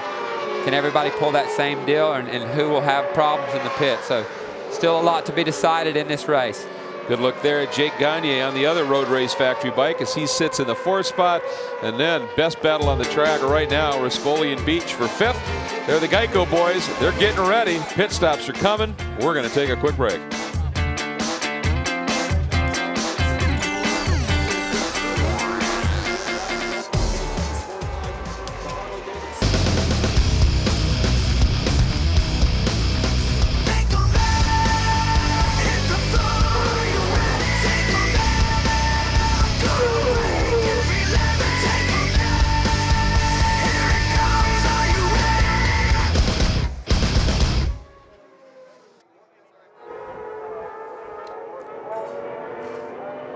That is Cameron Beaubier, and you saw a quick glimpse of the team's pit stops just a little bit early on. They executed to perfection. The riders have been near spectacular, and as a result, Beaubier now a 14-second lead. And boy, right now, that's a pit stop margin. So if there's an issue, he's got some protection. But the way that team has executed their stops, we would expect nothing less than another superb stop for Beaubier and teammate Gerloff, and that's coming. The teams are starting to set up. It's great to have you here with us on Speed as we are having a great view of this 72nd running of this legendary motorcycle endurance race, along with Scott Russell, 5-time winner of this event, and Greg White and Jason Pridmore down in pit lane. And you know, oftentimes we'll see this race be absolutely a war from start to finish. This year, it's Beaubier, and he is putting a clinic on. He is. I mean, we kind of thought we might see a big battle like we saw last year, and we did for the first part of the race. But clearly, this kid was holding back a little bit. Knew he didn't have to go too fast in the beginning of the race, and you know, you can really lose the race early in it. And so, trying too hard, he was able to calm down, and just when everything started weeding itself out, he pulled the trigger, and now he's way out front. And he's continuing to build on that lead as well. Oh, yeah. About 0.3 of a second faster than his teammate, sometimes a second faster. So it's kind of up and down, but Beaubier's pretty consistent across the board with his lap times. He looks aggressive, but he's really smooth. You know, he He goes up to the brakes pretty quick, but he's got such a smooth touch and such a good transition from the brake to throttle. There's a lot of little things that separate him from the rest of the field right now, and that 15 seconds says it all. Well, and that's a good point, isn't it? You can be aggressive on the brakes and everything and not lose smoothness. But that's the gift. Yeah, the fastest riders in the world, they have the smoothest and slowest hands, you know. So it looks like they're being aggressive on the motorcycle, but these light touches on the brake and then building that pressure, same with the throttle. Yep. Hooking that tire up, driving off the corner, getting the bike turned. I mean, doing everything right and everything smooth. And flicking the bike around, they don't do that. You can see him picking it up, wheeling it around. I mean, he's having a good time doing what he's doing too right now. And just like it's another day at the office for him. Well, and I would think the measure of the good time is as you're doing it, you look every time you go by that board and it's plus more. That's right. That's what you love to see. Yeah. And let's be honest here, this 15-second plus margin now is a two-prong attack. Certainly, it's Beaubier doing a superb job on the bike, but when he made that break, opened it up, gave himself, what was it, 3-4 seconds, he got into the pits, that team stepped up. That's right. And Eric stepping up right now as second place. Beaubier's teammate Gerloff makes his way down into the pits for the stop. And nice and calm on the marks. Yes, he is. He's right on the marks, as you say. And this is where looking at your pit board during this long event comes into play. You realize you got a big gap. All you want to do is come in here, let your team know that you're in control. They've put front and rear rubber on this bike. The fuel's already in. The stand is down. Garrett's down. Another clean stop for this Daytona 200 rookie. I like how calm, you see, just like they just came in for a standard pit stop in a practice session. That's what that looked like to me, is from the rider standpoint. That's a two-tire stop. Elena's in. And Elena has ran just an absolutely smooth and steady race, and she's getting ready to get off the bike. It looks like she's talking to her crew again. She steps off the motorcycle. Let's see if they can get this rear tire out. As of now, it does not look like a front tire will be going in. Rear tire is struggling just a little bit. This is what kind of hurt her in the last pit stop. Also struggling with the fuel. But so far, she's done exactly what she said. It's so important in these races when you're a rookie to try to get all those 200 miles in, so that you know when you come back here, you've already ran this race once. And Steve Rapp is coming in behind us here. Elena is back on the bike. They've got the tire in. She's got the bike started. Now she goes, guys. And here comes Steve Rapp on the number 5 GEICO Honda. Off the motorcycle, his water waiting for them. The crew is putting rear tire only. A quick comment to the crew, Steve letting them know what is going on. The fuel is going in, so the tire's on, fuel's ready to roll, and Steve is back out on the racetrack. Nice stop. And here comes your leader, Beaubier in. The margin after Gerloff's stop, over 20 seconds. Jason. Boy, 20 seconds is definitely a nice cushion to have as Cameron gets off. He knows right now that he is close to becoming the next rider to win this race. Second time he's tried to run this thing. Boy, that is an absolutely clean and perfect pit stop by this Yamaha crew. Really, these guys deserve a big round, guys. I don't know how you could do it quicker. That was spectacular. I don't know that you can. You know, they don't need to. You know what I'm saying? They've got such a good stop. Here we go, Fong. He's coming in. These guys are good at the pit stop. These guys believe they're really as fast as anybody with a pit stop. Well, they need to be now. They certainly do, because Fong is in third place, and you bet he looks up at the scoring tower and sees. Gets the gel, and then he goes for the water bottle, and it's in the fuel man's back pocket. Struggling with that, drops it. I mean, these are the things that you just can't do. Now the crew's waiting on him. There's probably a 2 seconds they lost right there, easy. Yeah, at least. And, you know, in his defense, in all these riders' defenses, when you're going for the water bottle, whatever you're doing, you've been running 39 laps at Daytona. You know, those hands, the vibration, they're probably numbed up if you're dealing with pump or anything, trying to do intricate little things with your hands. There was one that I saw that I just absolutely loved, watching some of the racing from last year. Crew guy had the tank on his back. Rider got off, grabbed the tubes, boom, done. That was sweet. Yeah. So, I mean, there's definitely ways they could clean that up, but I think the crew did a great job on that spot. And here comes Melissa Paris. The crew was superb. Yes. Paris in from 10th, having an absolutely great run here. And their last stop, their first stop, was really, really stout. Let's see what happens, Greg. All right, so Melissa Parrish, she came into pit lane and we're taking her feet off the pegs, which indicates to me that her feet are extremely hot. This time, they're going for a front tire, and they're having a bit of an issue with getting that in. But there it goes, front's on, fuel's in, and Melissa, who's top 10, 10th right now, back out on the racetrack, and she's going to get out just a tick ahead of JD Beach. That could be pretty interesting if Melissa can latch on to JD and get a really good outlap. It could bode well for her top 10 result here at Daytona. Well, she just learned a little something right there. You see how aggressive JD got through that pit road, and this is part of the racetrack. This is where you got to be strong. You got to be in and out quick, and that's what JD Beach is maximizing, that in and that out. But I think for Melissa Parrish, what you saw hanging that leg off, Greg, I think that's that broken leg. So I think she was just kind of letting it hang off, probably getting some blood flowing in it after being on the peg like that. I'm just speculating. Well, I think it makes sense because when she got off and she was standing there, she was definitely weighted on the good leg. It was letting that other one breathe just a little bit, so to speak. And let's talk about that. Pit stops, you know, from the time you stop, that's important. But that in-lap and that out-lap on a cold or fresh tire, that's what separates people. Yeah, see, different from my days when we ran here, we didn't have a pit road speed. So I could get down pit road at 140 miles an hour. It's a lot different now. So you got to maximize the in and the out. And that's really all the rider can do, and remain calm like you see the Graves guys doing. And here we see a mistake from the race leader, the number 6. Got plenty of room to recoup. Got into one a little hot, got a full fuel load, so got to get his head back around the fact of that. The bike's a little bit heavier now, quite a bit heavier with full fuel. So he regathers that composure, no problem. He'll get back on track, get back down to his rhythm, and he'll take off again. But yeah, now back to those pit stops. I mean, being calm, like when you come in, that's really all the rider can do, is be calm and get in and get out as quick as he can.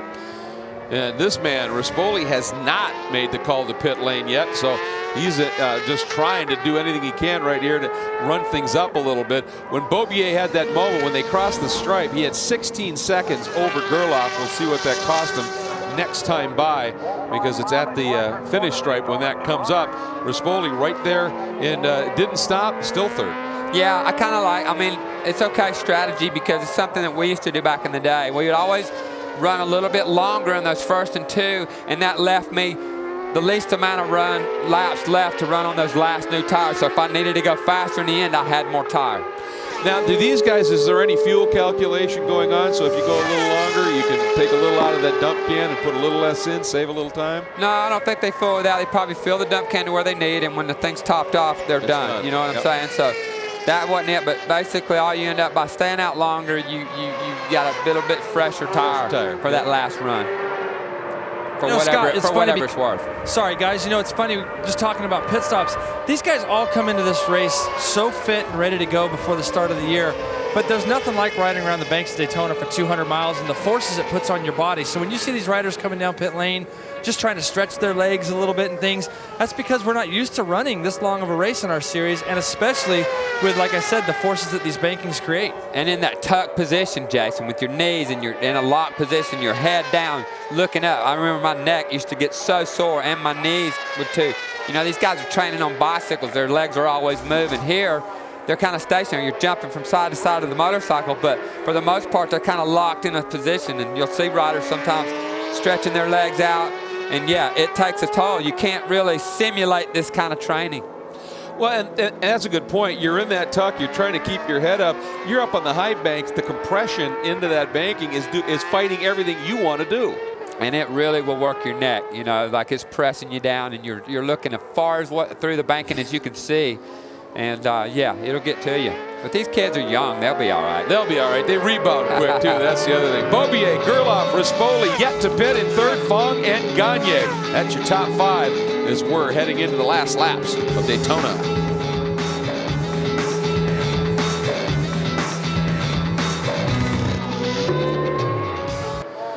Boy, Rispoli has yet to pit, and he's starting to push the outside of that envelope in terms of the window here. And you see the difference. He's a 53.8 to the Gerloff of 51.8. So staying out on that tire right now, he's lost a couple of seconds in that last lap alone. So he knows it's time to pit, legs out, coming in pit road right now. This is where the rider wants to maximize that speed. Get down to this line right here, get that pit road speed limiter on. You don't want to overdo it. That will cause you a drive-through penalty. And as I see him coming on from pit lane, guys, it is so frustrating when you come from so much speed. Back in the day, we used to just rip down here like Scott's been saying.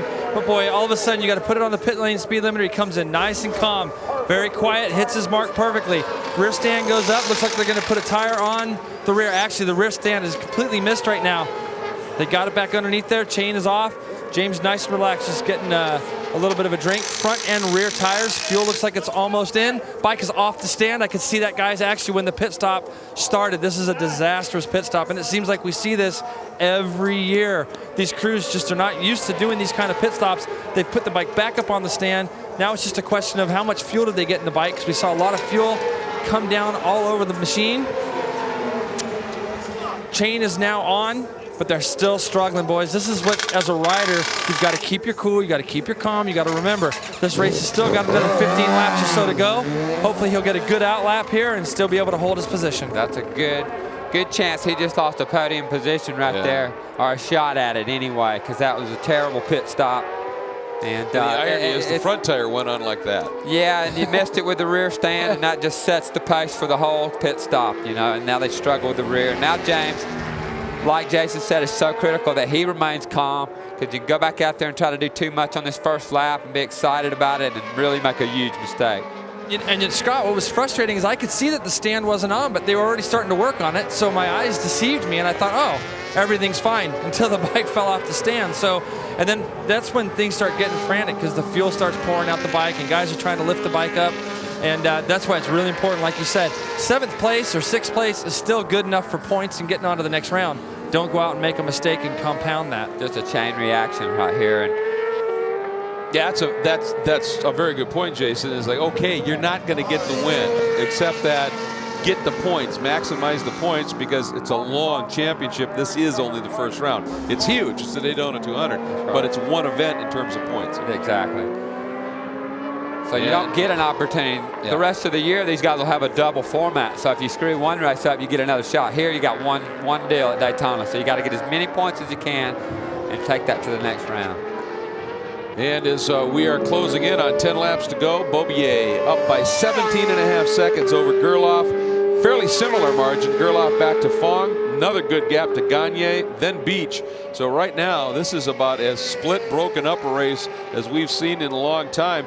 And up front anyway, other than obviously with Rispoli, nobody gained or lost a ton in those pit stops. And so it's just stayed, this gap has stayed wide open. I can look down all the way through the top 20, and there's nobody really racing together. This field is definitely stretched out. Definitely not the face of the race that we thought we might see, and that we've seen in the last couple of years, which was just chaos coming to the start-finish line. It's going to be a lot more calm for this number 6 guy, Cameron Beaubier, to just cruise around right now. This is like a long practice session for him.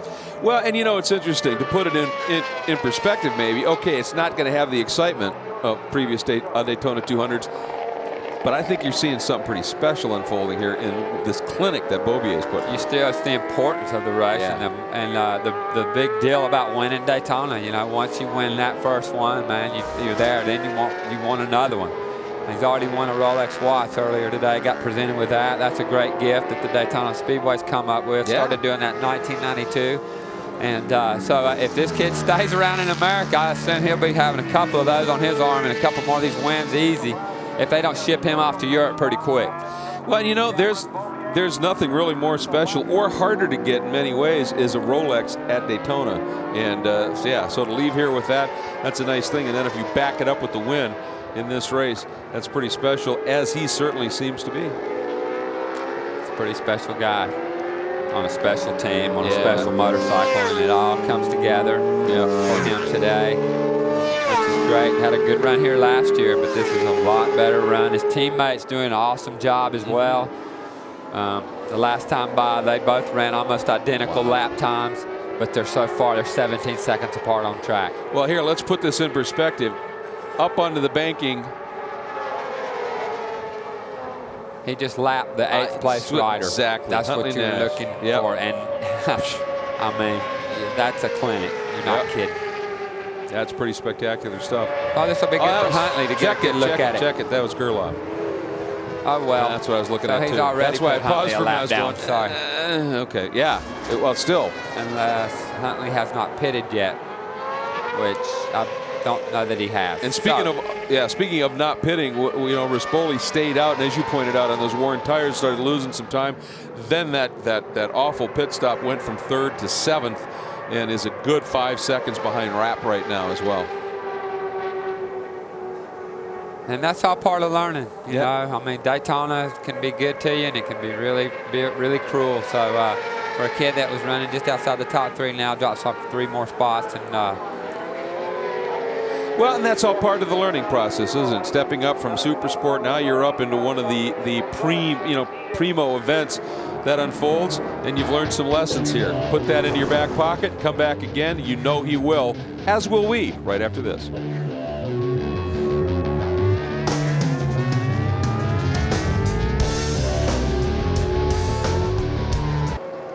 That's a sad look. That's Huntley Nash, who we just saw was running up into the top 10, and now he sits pit side. Greg? Yeah, Huntley, I mean, a good solid top 10, 8th place going on for you guys, and what happened? Yeah, I was just coming around the banking behind Gerloff, and after my 3rd pit stop, and as soon as we got on the front straight, the motor just exploded, the bike turned off, and I pulled in the clutch and rolled it into the pits, man. It was a pretty big bummer. Team did great pit stops. We were running top 10. I was hoping I could finish my first Daytona 200, but we'll get them next time, I guess. All right, we'll see you at the Road America? Yep, hopefully. All right, good luck, Hunt.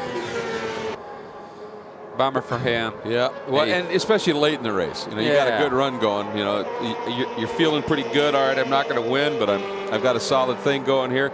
Got some decent points into the pocket, maybe everything. Oh, yeah, and it shuts down. Yeah, bad deal. There's a look at Steve Rapp, who hasn't maybe been absolutely flying in terms of pace, but has been extremely consistent and getting it done around here. Good pit stops by the team, and he finds himself in 6th spot. Exactly. I mean, you know, to just get called up and really not been riding this Honda and getting off a Harley. I mean, doing what he does. Steve's a pretty amazing rider.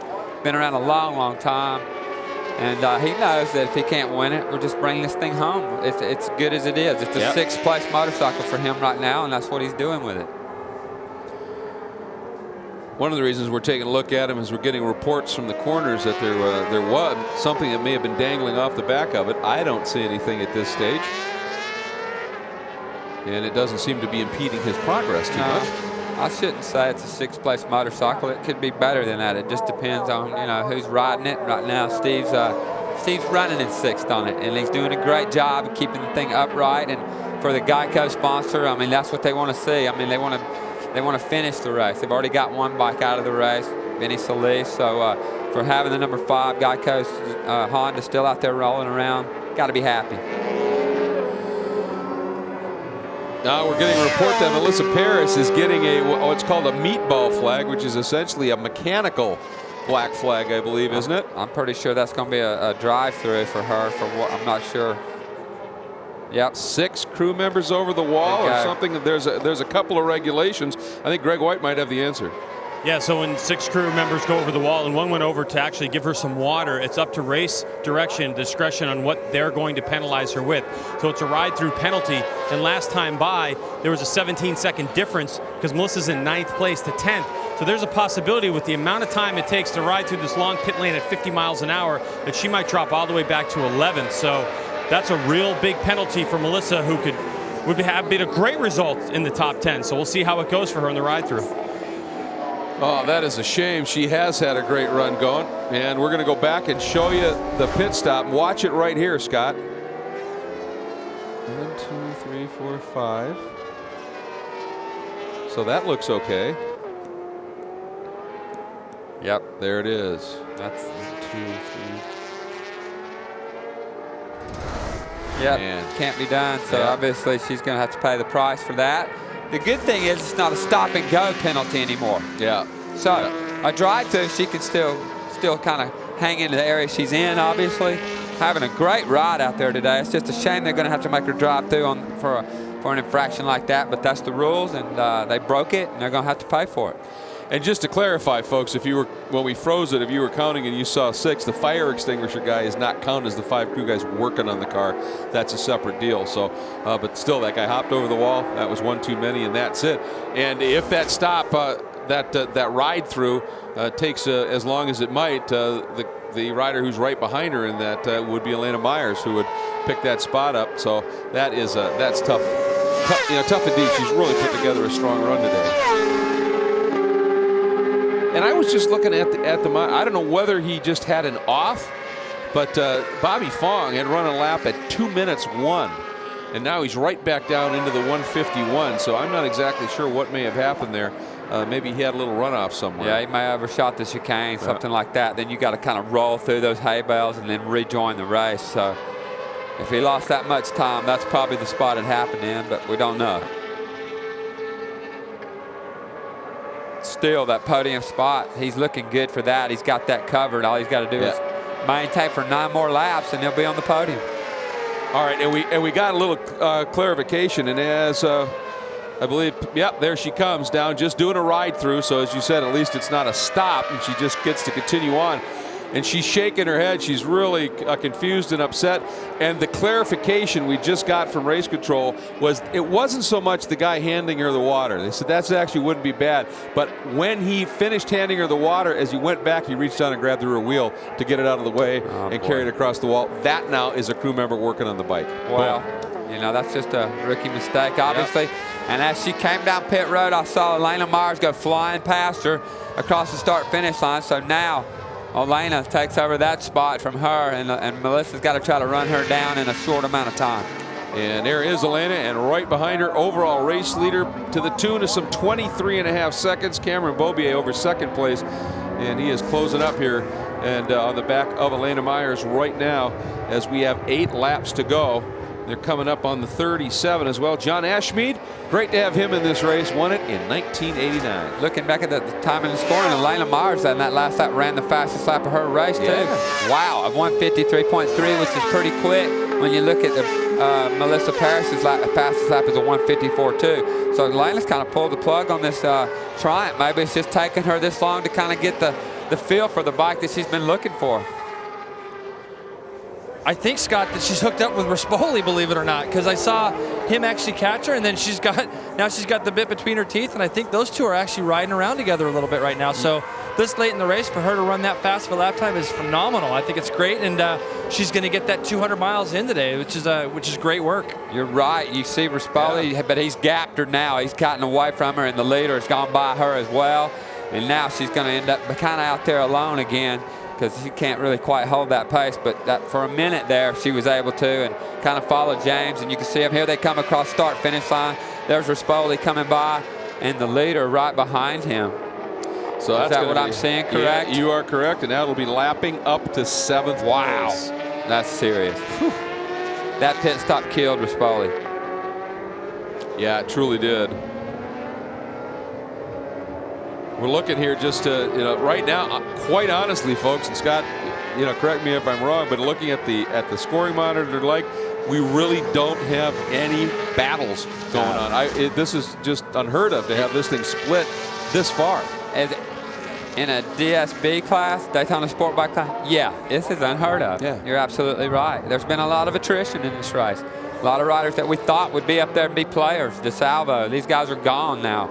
PASCARELLA, are out, so there's been a lot of attrition in this race, but wouldn't have really mattered to this number 6, Cameron Beaubier. It didn't matter who finished or who's still out there. He's in a league of his own today, and right now he's in another zip code as well.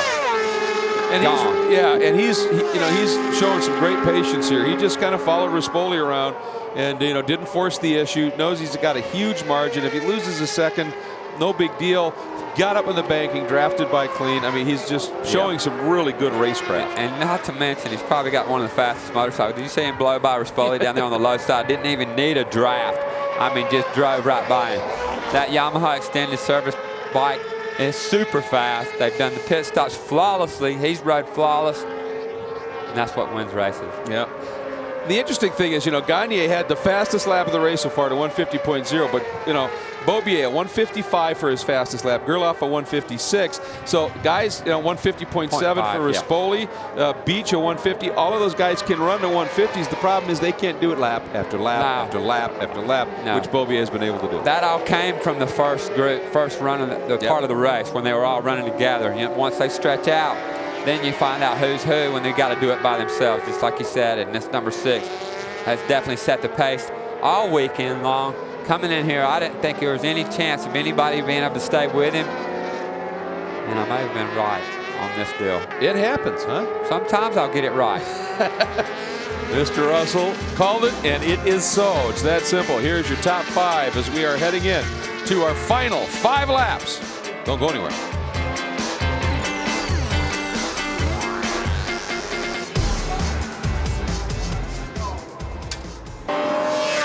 We are back at the 72nd running of the Daytona 200 at Daytona International Speedway. Great to have you with us here. I'm Greg Kramer along with Scott Russell, Greg White, Jason Pridmore covering the action here. Pit stops are done. It is now just get it home. 6 to go, closing in on 5 to go. And at this point, it's get it home Cameron, because Gerloff, his teammate, 22 seconds behind, and then another gap of some 16 seconds back to third place Bobby Fong. The podium is pretty well split up at this point, and really not seeing a whole lot that can change here, but there is some laps to go. We've seen attrition here. We've seen some surprises have cropped up. It isn't done till it's done. And right now, but Beaubier has really had it his way today, and he's made it that way. He has. This is the point in the race as he comes by 5 laps to go with a big lead like that. You start listening to the motorcycle. You start maybe thinking, oh man, just stay together.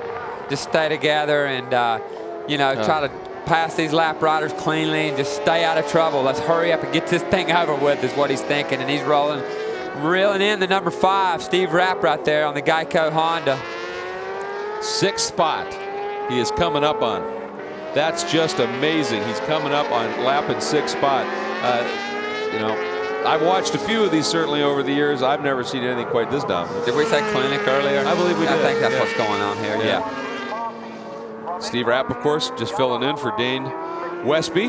Nice to see Dane down there in pit lane. I'm sure it's a tough place for him to be watching from right now instead of on the bike riding, but he'll be back. I tell you, this has got to be a bit demoralizing for these riders, you know, like Rispoli looking back, seeing the 6 come around, and, you know, feels like he's running a good race. He knew he had a bad pit stop, but he's riding well. Rapp's about to see the same thing. It's going to be like, wow. It's going to be pretty clear when they come across, you know, past these guys, their understanding of how special this number 6 is. You know, and that's a good point. Actually, Rispoli and Rapp are only now separated by under 3 seconds, so that could turn into a contest here. Rapp in 6, Rispoli in 7, and Rispoli has been running laps on occasion a half a second or so quicker. Yeah. So that battle for 6th here, not necessarily done yet at this point. Pretty well open, and we'll see how that unfolds. Beaubier just continues to roll around here and at some exquisite pace. And as we went to break, you had a shot of the YES Graves crew. Those guys, what a bike they've given him. Oh, it doesn't get any better, I got to tell you. I mean, that Yamaha is a proven machine. They pretty much dominated, this kid did last year in this class, and after coming back from injury. So it's pretty clear, and it's this is not working in Rispoli's favor because number 6 is so fast. The race is going to end maybe quicker than he can catch the 5. It's a good point. He is really hooked up. Now, the other thing too, let's talk a little bit about JD Beach. He's had a quiet top 5 since the first few laps or so, but he's just been right there. He hasn't had that pace that necessarily that they have at the front, but he's putting in a really stout ride. He and his teammate both, Gagne and JD Beach on that team, just really doing a great job. That's a new team last year, so they just built them. They built up to this. You know, they had some good results last year. And to come in here, and if they could finish 4th and 5th in the Daytona 200, hey, that's promising. Now we can go on to the next race to a real racetrack, running the real race tires, and then it'll be a whole little bit different story. The 6th, I think he's still a head and shoulders a little bit better than everybody. I know right now. So it's going to be hard for him to keep this guy in sight, but I mean, you keep building on what they've done here. It's a great job. Oh, without a doubt. And you mentioned Gagne, Beach's teammate with that team. He still has the fastest lap of the race. So when it came time for just wicking it, Gagne able to get the job done. There you go, Beaubier. As we said, just exercising marvelous patience right now. Just not pushing anything anywhere, just making the pass. Or did he? Yeah, Rapp letting him go. So as we said, that's up now through 6th spot. Beaubier has lapped the field at this point as we are working. Well, it'll be 3 to go when they come by start finish here. 54 laps in the book for Cameron Beaubier, and I saw one little bobble. Yeah. He doesn't make too many mistakes right now, but look at the Honda run down the straightaway. That GEICO Honda's got some speed in it. That's what we're talking about. You heard Westby talking about he felt like he had something for the number 6. Yeah, he did. We won't be able to find that out until about 9 weeks from now, but. And we made some huge, we watched Westby come from way back and run these guys down a couple of times in that. I mean, so the guy's got immense skill, and you know, the ability that he has here would be you know, fun to have watched, obviously. And he's got the test time on this bike. And in Steve's defense, I mean, he just plopped on it for the first time after the crash. Well, hang on. He only had a day on that bike, really. Really? Honestly, they went. Wow. Well, they'll take it 2 days, but they were at a track day, and they okay. didn't really get any quality time. So Westby came in here with very little. I mean, seriously limited time on that Honda. So that bike's got some room to grow, and that team as well together. Sure. Yeah. And for him to be, well, then for Dane to be, with that limited time, as elated as he was about that That's that exactly bike. why. Yeah. That's exactly why. Now, Rapp's fighting to stay on that lead lap, and it looks like Beaubier might just lay back and let him. That's 6th, yeah. He's 6th. All right, here we go. There's Rispoli. That, folks, that gap from Rapp to that bike of Rispoli, that is the closest battle up at the front anyway on the track right now, and that gives you an idea what's going on. Now, one thing, you know, to mention about Rispoli, I understand this is the first time there's a Celtic Racing and Jordan Motorsports are working together on that. That's the National Guard. It's the first time that Jordan has gotten involved in a bike in the sport bike class, I believe. Well, it's good to see. You know, Yeah, they got a it's great wonderful. program over there with the Superbike team, and might as well add this to the program, you know, and they got the right rider on it, that's for sure. So can Rispoli do anything? I think he's going to run out of time to try to run the 5 down at just 2 laps to go. That's a lot to ask for him to be able to reel in a Rapp from that far back. That'd be nice if he could hook onto the back of Beaubier and get that little bit of a toe and pull him up there, but just not going to happen right now. As we now, 2 to go. Beaubier, Gerloff, Fong. Right now, that's your podium. And again, those splits in between them are still fairly significant. Gagne, Beach, then Rapp in 6, and then Rispoli only. Well, he's taken time out. But now it's coming intense, and he needed to be in those half-second chunks he had a couple of laps ago. Yeah. Pretty impressive, you know, these Northern California boys that kind of come out of nowhere. There's 3 of them in the top 6. Rapp, Fong, Beaubier, those guys are all come from the Northern California area up there. So they produced some great Elena Myers as well. So it's funny to watch how racing plays out like that. And here you see the 21 of Elena Myers right now, and she's ahead of Melissa Paris. She got by her on that on that drive-through penalty that Melissa had a great run going, and timing and scoring is not telling me what I want to know right now. I don't know how far back Melissa is from Elena, but I don't think anything's going to happen. Yeah, and right now, Garrett Gerloff, he sits in the 2nd spot. He's had a nice race. There you see his fastest lap at 150.6. Very quick indeed, but just has not been able to maintain the pace of teammate Beaubier right now. So he's got a solid 2nd, 15 seconds in front of Bobby Fong in the number 50 machine. So looking fairly stout on that Triple Crown Richie Morris Racing. Number 50 is Fong, sitting in the 3rd spot. Yeah, he's got to be happy with this. I mean, I know he's not going to be happy his teammates so fast, but anyway, you know, to be back connected with Brian Stokes, his crew chief down there. Brian, who worked with Tommy Hayden, who filled in last year for him. It's like their first race back together, I think, from last year. So it's good to have those guys back together, and got to go. Coming up to the white flag, 1 lap to go. Cameron Beaubier, that number 6 YES Graves Yamaha, crossing the stripe here at the famed Tri-Oval. Right now, white flag, 1 to go. And he is going to put together not just a win in the Daytona 200, which is always nice, but a win that will be remembered as dominant. And I like what he's doing. He's letting Rapp stay on that lead lap. He's not passing him and trying to, you know, demoralize the guy. He's just kind of rolling around behind his Northern California guy, and just going to let him finish up in front of him and bring it on home safely. There's no rush. He's on this race from about that first pit stop on. It's been his to lose. Yep, that's the story. He cracked that little bit of a gap right before those pit stops came in. That crew, a smoking fast stop, and that was it. That just sort of broke the back of everybody, and then Beaubier just threw down some wicked quick laps to make sure that stuck, and that's been the story, really, hasn't it? Put a wheel wrong, really. I thought we saw him make that one mistake going wide in turn 1, but he corrected that immediately and got right back on track. And Here we go. Last time around the West Bank for him. What's going through your mind right here is, you know, unless something bizarre happens, you've got this thing won on this last lap. What's going through your mind? I don't know. He's a calm character. Yeah. For me, there would have been a lot of yelling and screaming inside the helmet right now.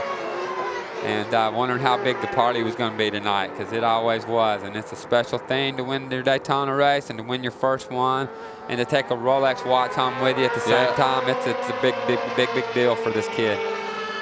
Here he comes out of the chicane, out of the bus stop as they call it here, and he is up on that high line. That number 6 YES Graves Yamaha dropping low down to the double yellow stripe, onto the throttle, straightening it up. He sees the checkers in Raft's toe, coming around. Raft lets him go, and there you have it. Beaubier has won it, and won it in dominant style. It's going to be a few seconds before we know what the margin of victory is. Such was the pace that he put together. Here we go. That is Gerloff, and he is coming around. We'll see where that slots in. You can see there's a lot of room there, and even so, still down to the end, trying to get that last bit of draft, anything he can do. And Gerloff comes by and picks up the second spot. So that YS Graves Yamaha team going 1-2 at Daytona as well. There is Melissa Paris again, got herself in it. This is a scrap for the 10th spot, and she looks like she's got it. There's Bobby Fong. That completes your podium. So Bobby Fong making a switch in program this year, but no switch in performance, and he's got himself a very strong podium finish here at the Daytona 200. But the story will be that man, Cameron Beaubier, and what he was able to put together. We're going to step away for just a minute. When we come back, we'll be checking in with our champion and others that we can find.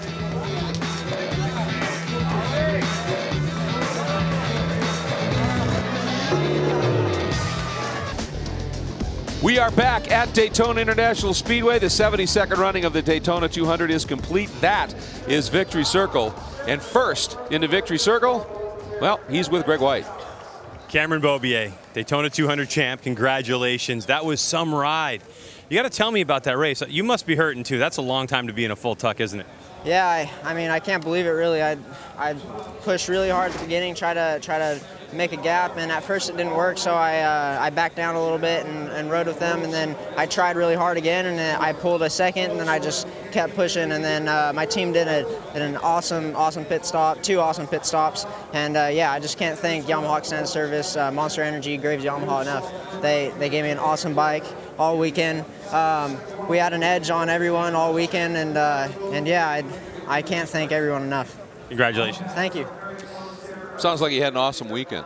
Oh, that's what I'm taking out of that. Let's take a look. Yeah. Let's take a look at our results. And Beaubier just dominant. It's the only way to put it. Superb run. Teammate Garrett Gerloff in second. Bobby Fong completing the podium. Gagne fastest race lap. JD Beach a good run. Steve Rapp filling in a top 6. Nicely done. James Rispoli stepping up. Pretty cool. Nice to see that. Luke Mossy, British Superbike gun coming over. Great to see that. And also keep in mind Elena Myers and Melissa Paris in the top 10. Good for them. John Ashmead, 89 winner, completing it. And let's get right back down to Jason Pridmore with second place. Down here with a very happy Garrett Gerloff. Probably some sweet redemption after last year to be able to come back here and put in such a solid effort today. Yeah, for sure, man. I mean, that's probably one of the hardest races I've ever done as far as just mentally and trying to do lap after lap. And man, I really got to give it to the whole Yamaha Extended Service, Monster Energy Graves team. I mean, pit stops were basically flawless, and they got me in and out quick so I could get back out there and try to chase down Cameron. But man, he was on it, and I just had nothing for him. But yeah, first and foremost, I got to thank my Lord and Savior Jesus Christ for giving me the ability to do this and the opportunities I have.